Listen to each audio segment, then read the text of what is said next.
In the opening scene, we are introduced to a kung fu master named Ju Yuan, who brings a new student named Chin Bo to the Shaolin temple. He introduces the boy to another student, Jun Bao, and instructs him to brief him about the temple's code of conduct. After the master departs, Jun Bao initially addresses Chin Bo as a junior. However, Chin Bo, who is taller and older than him, insists on being referred to as a senior. Afterwards, Jun Bao and Chin Bo are seen sweeping the floor when they hear a group of students practicing kung fu techniques. The two of them peep through the door, and Chin Bo expresses that he could outperform them if given the chance. Just then, a senior student approaches and instructs them to get back to their chores. When the two boys inquire about his identity, the latter starts bullying them, asserting that he holds authority as their senior and can hit them anytime he wants. Truly what martial arts are all about. Furious by this mistreatment, Jun Bao and Chin Bo decide to complain to their master, Ju Yuan, but to their surprise, they find that their master is meditating under the scorching sun. Seeing this, Jun Bao plugs off a plant to cast some shadow on his master, but Ju Yuan imparts the lesson that everything has a life and that they shouldn't harm nature for personal gain. After this, the two boys express their desire to learn kung fu as a means of self-defense against the bullies. Their master agrees, but tells them to only use it to help others, and also to leave him alone for now, so that he can finish getting a third-degree burn on his dong. Later on, the mischievous duo locates the same bully, encases him in a cloth, and beats him up as their revenge. However, the senior student is able to recognize them, due to which they are subjected to a punishment by the headmaster. The two are made to kneel in the sun without any food for the entire day. Dong burns abound. A short while later, Ju Yuan comes to them and berates them for their action. He pretends to punish them in front of the headmaster, but discreetly provides them with some food. Following this, the two boys are assigned with the task of cleaning the Luo Han Hall. Amidst their work, they also practice kung fu using their brooms. As the years go by, the two boys group up together to become best friends. Both of them are very determined to master their kung fu moves. Their training includes breaking stone piles with their heads, mastering headstands, and practicing iron palm techniques, and so on. Then, one day, they receive news that their upcoming promotion exam will be held soon. The scene then fast forwards to the day of the exam, where the headmaster announces that only the top 4 students will advance to the Da Moor Hall for further study of superior martial arts techniques. The first round features a duel between Chin Bo and another student. Chin Bo easily wins the duel, but he is disqualified due to his excessively aggressive intent. This obviously upsets the boy, and he ends up insulting the headmaster in front of everyone. In response, the latter begins fighting him in order to teach him a lesson. Jun Bao attempts to intervene, but he is thrown away. During the battle, the headmaster is astonished to discover that Chin Bao knows the technique of the Buddhist palms. Hence, he commands the remaining students to form the Luo Han pole. Let's see him palm that pole. Now, it is our two heroes versus several students in a totally unfair battle, but they still manage to fend off their attackers. After a while, Ju Yuan finally arrives at the scene and brings the battle to a halt, allowing his two disciples to make their escape. This further infuriates the headmaster, so he accuses Ju Yuan of taking his students' side. Afterwards, the two boys meet with their master to offer their apologies. However, Ju Yuan informs them that he can no longer serve as their master, and they cannot remain at the Shaolin temple anymore. Before departing, he claims that he has no concerns about Jun Bao, but Chin Bo has a competitive personality. So he hands Chin Bo a book that can help him in finding inner peace. It's called Playboy. With this, Jun Bao and Chin Bo venture into the outside world, seeking their paths in life. In the next scene, we see them wandering aimlessly through the streets. Since they haven't eaten anything for days, they approach random people for food, but nobody helps them. A short while later, they come across a group of menacing henchmen who are harassing an elderly shop owner for money. The old man refuses because he's already burdened by financial woes. Despite this, the thugs don't listen and begin assaulting him before taking the money forcibly. At this moment, a lady named Miss Lee shows up, who cleverly steals the money and returns it to the elderly man. When the criminals realize the money is missing, their leader promptly orders his henchmen to beat her up. A brawl ensues, and to everyone's surprise, Lee seems to have good martial arts skills. She initially takes down a few men, but is quickly outnumbered by the rest of the group. Jun Bao and Chin Bo, who are witnessing all of this from a distance, finally decide to help her out. With their impressive kung fu moves, they fight the thugs, impressing the bystanders. But when they notice the additional reinforcements arriving, the trio opts to flee the scene. They quickly disguise themselves with fake wigs and altered clothing, allowing them to escape. Later, as the three are walking through the bustling streets, the people suddenly start clearing the way. It turns out that the governor, Liu Jin, is passing by the town. Seeing this procession, Chinbo expresses a desire to be as rich and powerful as the governor. However, Miss Li warns him that the governor has the heart of a viper, as he has taken the lives of numerous people. After this, Miss Li leads the two brothers to a restaurant for a meal. While they eat, they are captivated by the melodious music played by a woman named Siu Lin. It turns out that Siu Lin has been searching for her husband, who has been missing for days. With nobody to support her, she sustains herself by playing the Sangxian. I don't know what that is. Meanwhile, it's clear that Chinbo is developing feelings for Miss Li, as he can't help but gaze at her. I think Chinbo is confusing feelings with a half-chub. Shortly after, Liu Jin's sister enters the restaurant with her new boyfriend, who actually turns out to be Siu Lin's missing husband. This revelation enrages Siu Lin, prompting her to get into a brawl with the governor's sister. After a long battle, she gains the upper hand, but her husband, who is eager to please his wealthy new wife, strikes Siu Lin on the head with a stool. This prompts Jun Bao to step in. He takes on some of the governor's sister's bodyguards before making their escape with his group. Following this, the four of them arrive at a hotel where they decide to spend the night. At midnight, Jun Bao and Chin Bo notice a group of rebels who have stolen 300 taels of gold from Liu Jin. The next day, the two come up with an idea to make money. They announce to the townsfolk that anyone can punch them for a cent. They also promise to return 3 cents if they cry out in pain. In response, a man and his boys give them over 100 cents and start beating them up. Those kids will grow up to be shit. However, they endure the beatings without flinching. A short while later, the governor's second-in-command approaches the duo, demanding a portion of their earnings as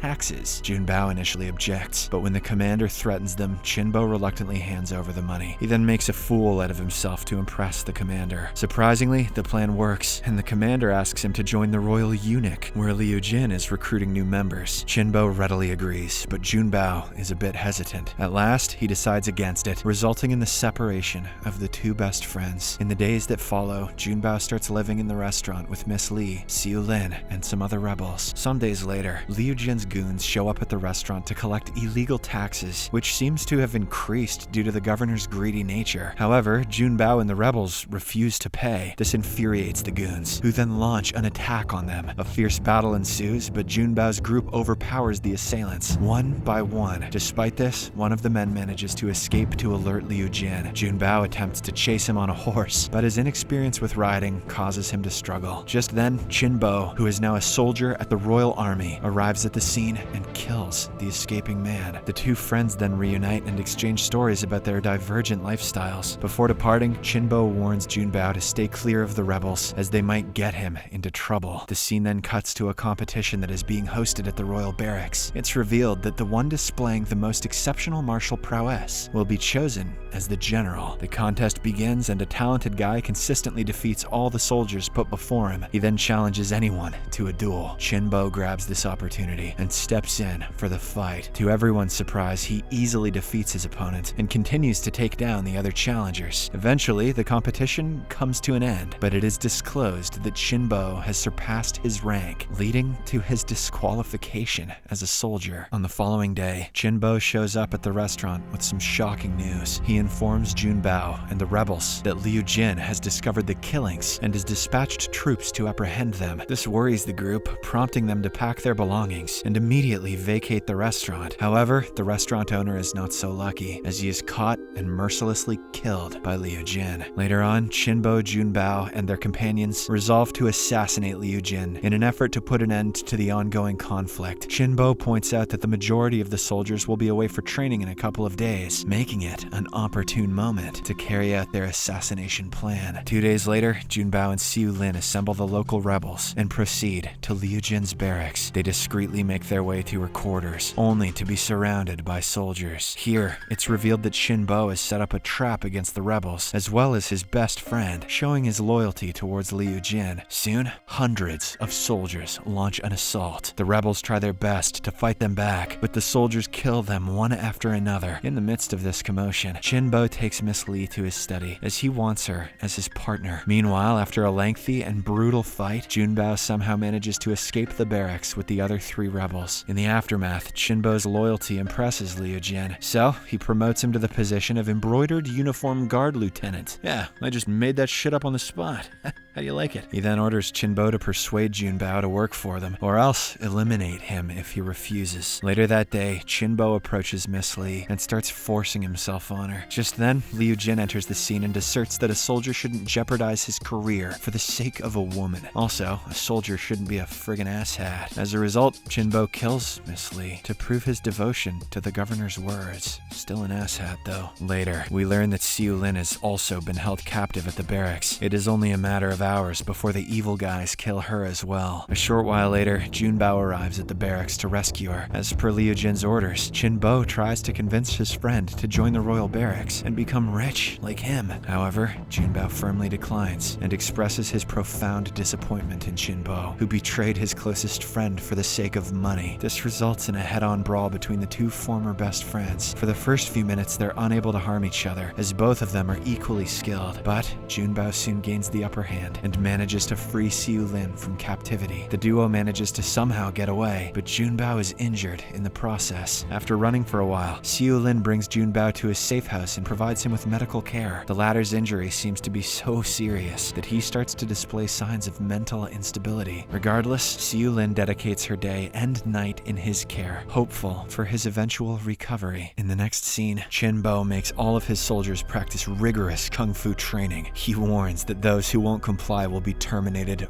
right away. Apart from this, he also provides Liu Jin with a report on the captured rebels and huge amount of tax revenues collected. One day, Junbao is suddenly reminded of Master Zhu Yuan's teachings, so he starts reading the book about inner peace. A centerfold. Over time, his health improves. Within the pages of the book, he learns about the concept of a swirling ball, yeah he does, that can deflect other objects upon impact while remaining stable. He also grasps the idea that even in stillness, there are underlying movements. These insights inspire him to create a new style of martial arts that uses soft movements to counterbalance power, speed, and strength. In the meantime, Chinbo interrogates villagers about Junbao's whereabouts and resorts to killing everyone who refuses to divulge the information. Upon learning this, Junbao and Siu Lin make a bold decision to confront Liu Jin and permanently end his tyrannical rule. We then cut to Liu Jin walking through the streets with his sister, accompanied by several soldiers. Suddenly, Junbao and Siu Lin appear out of nowhere, intercepting the convoy. After this, Siu Lin engages in an intense one-on-one combat with the Emperor, while Junbao confronts Liu Jin's sister and her bodyguards. The battle is deadly, and both sides showcase exceptional martial skills, but in the end, the good guys emerge victorious. Following this, Junbao and Siu Lin capture the governor as a hostage. They then proceed to the army camp in order to confront Chinbo. Seeing this, the soldiers attempt to intervene, but our heroes hold their swords to Liu Jin's neck, compelling them to back off. Soon after, Chinbo approaches them and engages in some trash talk. He then begins to clash with Junbao, thinking that he is still the superior fighter. However, Junbao is now fighting using an unseen style, which he calls Tai Chi. He is able to fend off all the attacks with ease. As Chinbo nears defeat, he orders his soldiers to attack Junbao. However, Liu Jin, who is still held by Siu Lin, forbids them from intervening. This angers Chinbo so much that he kills the governor in order to gain complete control over the troops surrounding them. But to his shock, they still refuse to obey him, as he just betrayed their leader. The troops then stand down, leaving Chinbo's fate in Junbao's hands. Now, with nowhere to go, Chinbo pleads for mercy, but Junbao ultimately finishes him off, bringing all of this to an end. In the final scene, Junbao and Siu Lin part ways, and our hero returns Chinbo's ashes to the Shaolin temple. The movie ends as he establishes his own school in the Wudang Mountains and begins training as a Tai Chi master. Subscribe for more videos like this,